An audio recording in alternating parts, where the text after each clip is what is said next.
we are back again with another episode with Ride with Rose. Now let's talk for one moment about all this is going on in social media and the news about P. Diddy. You know, we all know about his house getting raided. Everybody's up on that news. Jaguar Wright speaking on everything. You know, Cat Williams, he called it out. Said, hey, P. Diddy likes to play, and you just got to say no. But unfortunately, there's a lot of people that didn't say no. There's a lot of people that got caught up in that whole cesspool of everything is swirling down. Now, back in the day, there was something that was called Puffy's Flavor Camp. Now, hey, might have been a great grooming process that everybody thought about at the time, but what is produced and what's became of it and what he's been doing has everybody thinking twice about it. Now, a couple people that came through there, one of them was Usher. And he was living with Diddy when he was 13 years old, had custody of him. Then you had Justin Bieber that came along years after that. You know, unfortunately, everybody can't see the future and what's going to happen with these young kids coming up through the industry. But today we're going to share some of the stuff that has happened and is currently going on right now, still to this day, and has been going on for years and years and years, all the way down to Nickelodeon and everything else that's been transpiring in the industry. So if you like our contents, please put a like to it, subscribe, and share with a friend. Let's roll the first clip. Before he met Diddy, Usher was a kid who believed he was destined to be great. I want to have a name for myself. It was his dream. If I don't believe it, nobody else would. When he was only 13, the world started believing in his talent. Young man is going places. The next Michael Jackson. But to become a star, he had to spend a year with a man he barely knew. We're sending you over to something called Puffy Flavor Camp. Did you feel like that took away from your childhood at all? Flavor Camp was Usher's last chance at having a career. Giving up is not an option in life. There's always a way. The allegations are absolutely horrific. Were you the only kid at Puffy Flavor Camp? Where we hanging out and what we doing, we can't really disclose. Music mogul Sean Diddy Combs, accused of trafficking and assault. But Usher didn't just survive Flavor Camp. He thrived from it. That must have been something else at the age of 13 years old to go live with the perfect stranger, but to pursue what would be the dream and the opportunity of your lifetime, to be able to record music, to do all the things that you've ever dreamed of in the music industry. But then you have to say, at what price would you have to pay to do this? What price did he pay to do this? And does anybody know the true stories of all the stories, the deep, dark secrets that the young man had to go through at that time? Puff Daddy becomes the legal guardian of young singer Usher Raymond. He's going to mentor you and show you the life. We're sending you over to something called Puffy Flavor Camp. I'm gone. I want to entertain. My mother was like, you're not going to be one of those people who just sitting around and sleeping on my couch. I said, don't worry about it. I'll be gone by 14. But although his new mentor was a talented producer, working with him came at a cost.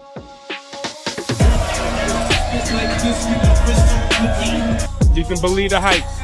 We banging, baby. As you see, it's female friendly. We showing the off tonight. You spent $1.5 million on this party? I think they never been to a Diddy party.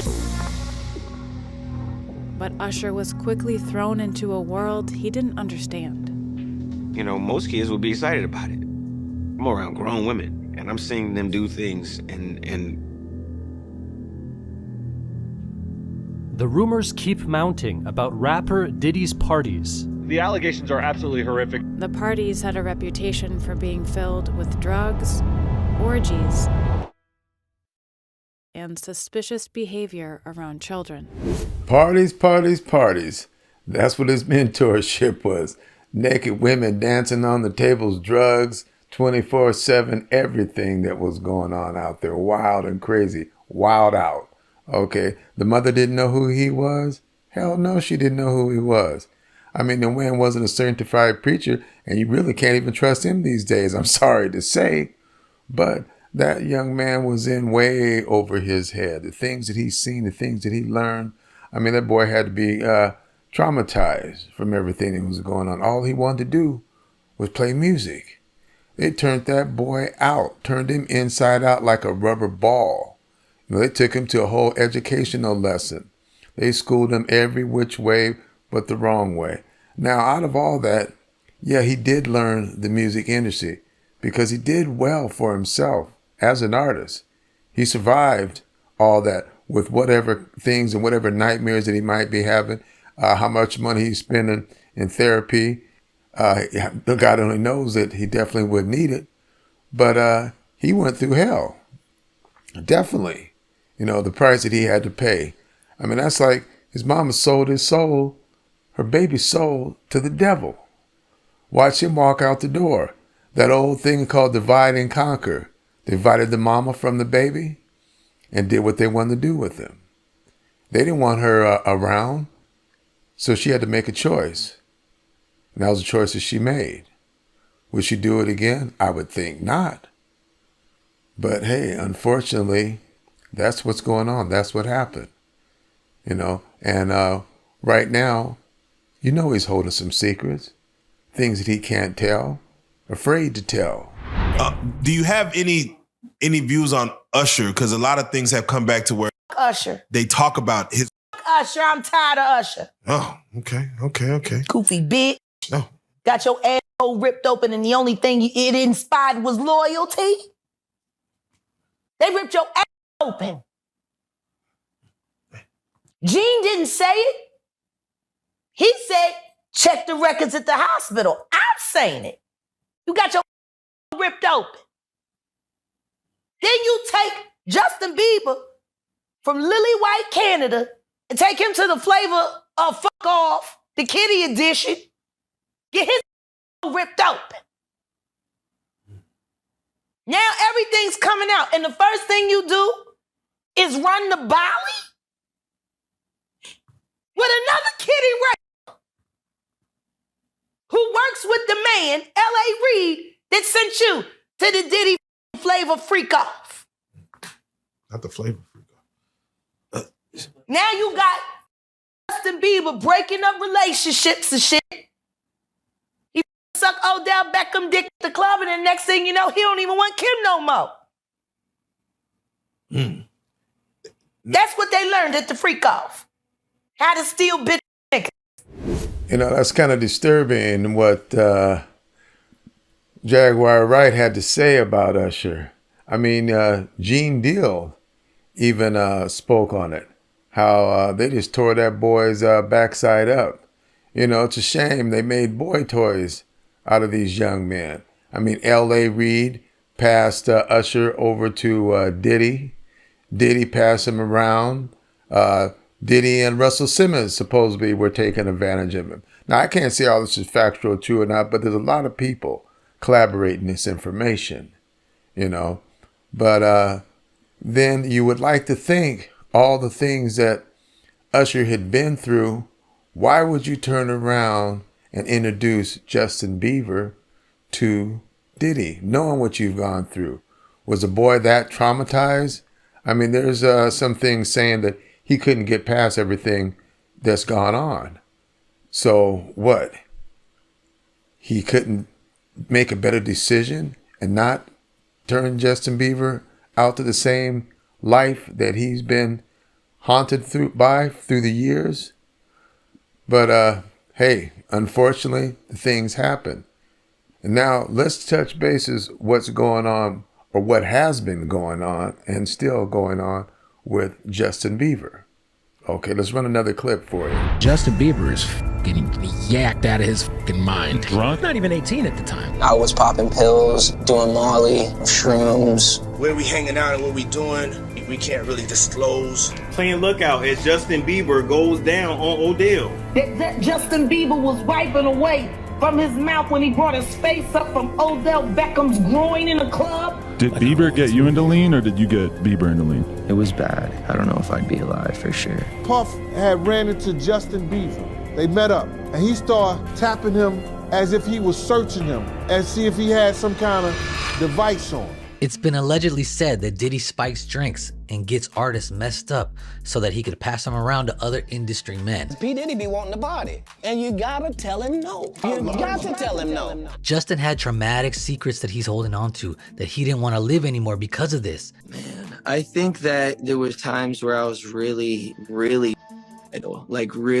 man, is this pain ever gonna go away? I was just suffering, right? So I'm just like, man, I would rather not feel this than feel this. Usher signed Justin when he was just 14 years old. After that, he passed him on to Diddy, who took him out, parties, got him drunk, addicted to all kinds of substances. I was waking up in the morning and the first thing I was doing is popping pills and smoking a blunt and starting my day. You know, I'm sitting there checking out this footage regarding Justin Bieber and Usher. You know, how Usher passed his boy off to these other people like that.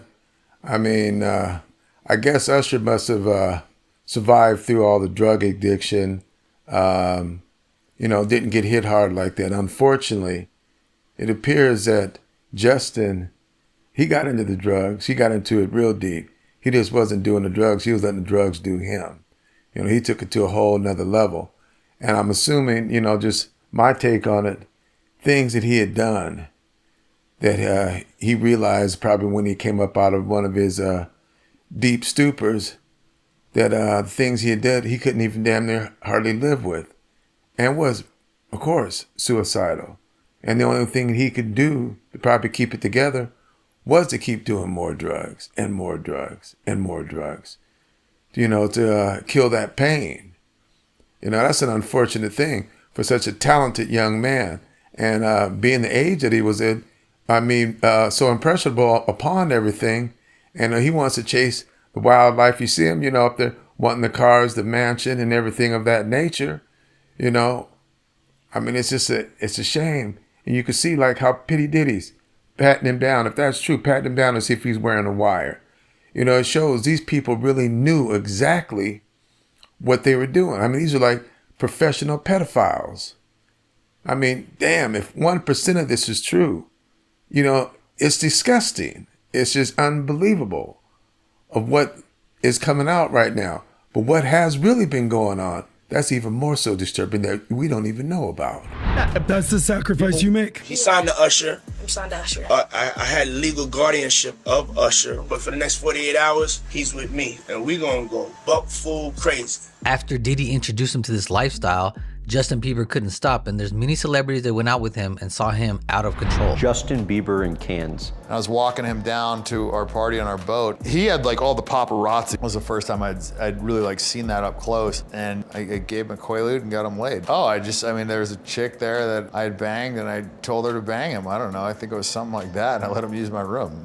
There's nothing really that crazy. Justin Bieber, I remember it went from like me interviewing him, from him being like still like innocent, to Maul had a birthday party in Vegas at his crib. I go with Mike Posner. At the time, Mike's on tour with Justin. Yeah, we go inside. There's naked serving drinks and all kinds of ill wild you would expect to be happening in Molly Mall's house. And Justin Bieber is just getting yacked out of his mind. Drunk? Some other lean. No. Yeah, I don't know. I'm sitting at the bar, bro, like, and we're looking at Justin Bieber, and this mother looking at himself in the mirror for 30 minutes straight, bro. Oh, that's a thing that could happen doing enough drugs, yeah. He's just staring at himself. People trying to talk to him. He's not even replying. He's just looking at himself in the mirror. Wow. Did it occur to you or any of the other grown-ups in the room at any point that like, oh, man, for me, for sure. He's a child. He's not even 18 at the time. Yeah. What the I just had this kid on my show, and he was like, totally like a normal, 16-year-old, however the old he was at the time. You know, I think he had a lot of terrible people around. Obviously, he had a lot of terrible people.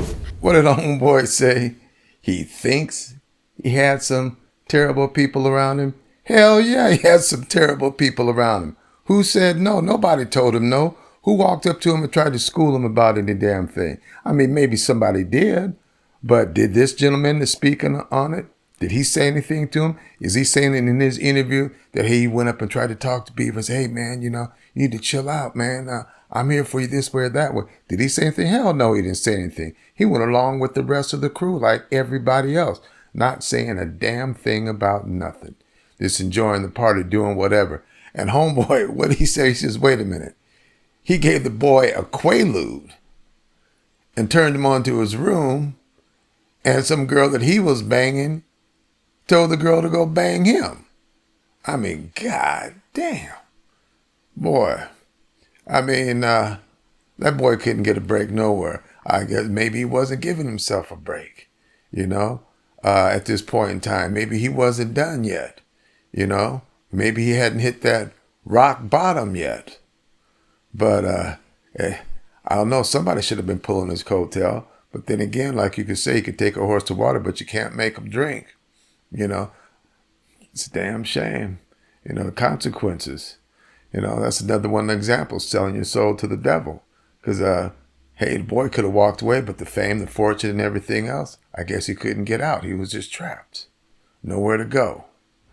But things got really out of control when he was seen doing something very suspicious at a club with Odell Beckham Jr. and Trey Songz. Really disturbing footage of Bieber, Odell Beckham, and Trey Songz. Like, and Trey's like literally sitting there playing Lookout. Playing Lookout as Justin Bieber goes down on Odell. The boy came up with his mouth wet. Mouth wet, dribbling. Now, what they're going to try to say is, no, Justin Bieber was just doing a line of coke. No, he didn't mess with his nose when he came up. He was doing a line of coke with his mouth. He wiped his mouth. When you do his mouth was wet. His wipe your mouth when you wet. Wasn't post-nasal drip. That was seminal fluid. It was Odell. But Diddy taught him well, right? The flavor freak off. Justin Bieber spent 48 hours with Diddy. Talking about we about to get it in. I'm going to let you drive the car when you 15. That boy ain't been the same since. Got all this anxiety. Now, we're not exactly sure the nature of Odell Beckham Jr. and Justin Bieber's relationship, but there's plenty up for debate, and things do definitely look suspicious. They get rather close, and nothing else has really been said other than they've been together for that moment in time, and you really haven't seen them since.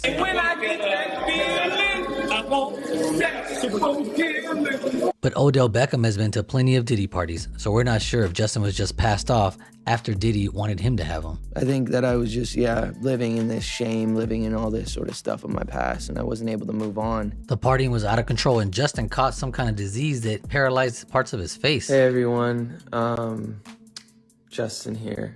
I wanted to update you guys on what's been going on. I have this syndrome called Ramsay-Hunt syndrome, and it is from this virus that attacks the nerve in my ear and my facial nerves and has caused my face to have paralysis. As you can see, this eye is not blinking. I can't smile on this side of my face. So there's full paralysis in this side of my face. Damn, that's some disturbing footage right there. Justin Bieber and Odell Beckham, Trey Songz. I mean, come on, fellas. Does drugs and that much money make you that crazy? I mean, are they all happen to be gay and undercover? I mean, if that's what you are, hey, if that's float your boats, power to you. Do your thing, you know. But damn, you know, this young man was that far out there. Was it a line of cocaine? Was he going down on him? I don't know. I can't zoom in and see the dribbling and his lips all wet. I don't know. But I'll say this much. It sure don't look good. I mean, you don't go down there, as far as I'm concerned, to snort some cocaine like that. Okay, come on, let's get real. You don't do that. So what was going on? I don't know. I mean, that boy, I don't know what to say about that young man. You know, what the hell happened? Is that what getting into the music industry is about? Is that what a product of your environment does for you? I mean, come on, people. I mean, drop a comment. Let's talk about this, because I'm disturbed by it. I just really can't believe this. And looking at the Trey Songz on the lookout, like, hey, anybody checking this out? I mean, come on, man. Whew. Okay, let's move it on. Okay, damn, boy, this is rough. I don't want her to, go through anything I went through. I don't wish that upon anybody. You could tell he wanted to say what really happened to him throughout his journey with Diddy, the parties and everything. But after this, he tried to get right by going straight to church, but the person he chose to guide him ended up taking advantage of him just like Diddy. I basically said to myself, I'm like, God, if you're real, you get me through this season of stopping these pills and stuff. Pastor Carl Lentz, who at the time was also involved with advising a number of NBA stars, most notably Kyrie Irving.